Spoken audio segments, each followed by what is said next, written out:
Hey everyone, and welcome. Today we're going to dive deep into a really foundational topic, and we're going to do it by looking at chapter 1 from the book Steps to Christ. The chapter is called God's Love for Man.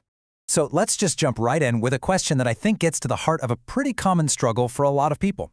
Is God this severe judge? A harsh figure who's just kind of watching our every move, waiting for us to mess up so he can bring down the hammer? The book actually calls this view a dark shadow, and that's a pretty powerful image, isn't it? It's this deep misunderstanding of God's real character. So in this explainer, we're going to follow the chapter's journey, step by step, out of that shadow and into a completely different light. So this slide really lays out two totally opposite pictures of God. On one side, you have the image that the book says comes from Satan's influence, this stern, unforgiving judge. But then you put that right up against how God actually reveals himself in the Bible, as merciful, gracious, and just full of goodness. They couldn't be more different. And that negative portrayal, man, it has been powerful. It's the reason why one of the most common questions people have is about the God of the Old Testament, right? They look at stories like the flood or Sodom and Gomorrah, and they see a God who seems, angry and ready to punish. So, how does the chapter start to take apart this whole fear-based view? Well, what's interesting is it doesn't start with some complicated theology. It actually starts by just turning our attention to the evidence that's all around us, every single day, in the world of nature. I just love this line. The book suggests that creation itself is constantly sending us a message. From the tiniest blade of grass pushing through the dirt to the most complex flower, the argument is that nature is always broadcasting the same thing. Its creator is a God of love. And it's not just about raw survival, The chapter argues that every part of the ecosystem points to what it calls a tender, fatherly care. It highlights things that go beyond necessity, like the sound of birds singing, the beautiful smell of flowers, or the majesty of giant trees. It frames these as intentional gifts from a God who actually wants to make his children happy. I mean, just think about the incredible design of a hummingbird for a second. It's wild. These tiny little creatures can fly across the entire Gulf of Mexico. Their wings beat constantly, without needing a single oil change. The point the book is making is that this level of detail, this kind of provision, is a powerful fingerprint of a loving and incredibly meticulous creator.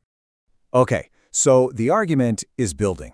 It starts with these clues in nature and then moves to something even more direct, God's own description of himself in his own words. This is such a huge moment in the Bible. Moses basically asks God, "Show me who you really are. Show me your glory." And this is the answer he gets. And notice, God doesn't define himself by his raw power or his strict justice. He says his glory, the very core of who he is his goodness, his mercy, and his forgiveness. But to completely, and I mean completely, get rid of that dark shadow of fear, the book argues that God didn't just send messages through nature or through prophets.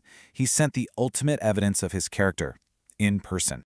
And the point here is so simple and so profound. If you want to know what God the Father is really, truly like, just look at Jesus.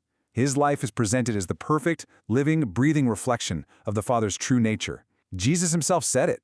And this gives us a picture of what that divine character actually looked like in real life. Jesus spoke the truth, even the hard truths, but he always did it in love. The chapter makes a point of saying he was never rude, that he denounced hypocrisy with tears in his voice, and that he saw value and potential in every single person he met. And this right here, this directly confronts that old idea that God is the one who causes our suffering. The chapter says, no way. Jesus' life was all about healing and relieving the suffering that was caused by Satan. It completely reframes God, not as the author of our pain, but as the great healer of it. So all of this evidence, it's all building and leading to the most powerful and central point in the entire chapter, the sacrifice of Christ on the cross. Okay, this is a pivotal distinction that chapter makes, so it's really important to get this. The cross was not some kind of transaction to calm down an angry God. It wasn't meant to create love where there wasn't any before. Instead, the book presents it as the ultimate expression of a love that already existed deep in the Father's heart. So here's how the chapter breaks down the logic of it all. It starts with step 1, infinite love already exists. God so loved the world. Then, step 2, because of that love, the gift is given. Christ's death then becomes the medium that allows God to satisfy both his justice against sin and his infinite mercy toward the sinner. It lets him be both just and the justifier. So, what's the big so what? What does all of this mean for us today? Let's dig into the final takeaway from the chapter, which is all about the huge impact this has on humanity's value and potential. Think about it this way. The price that was paid for our redemption was, well, infinite. The chapter argues that because of that, we should have this exalted conception, this incredibly high view of what we can become. By uniting himself with humanity, Christ lifts every single person up, offering a path from ruin all the way to complete restoration. And this verse really just captures the whole thing, doesn't it? It's a love so incredibly powerful that it can actually change our very identity. Through this connection, the chapter concludes, we can become what the Bible calls the sons of God. We become part of the heavenly family.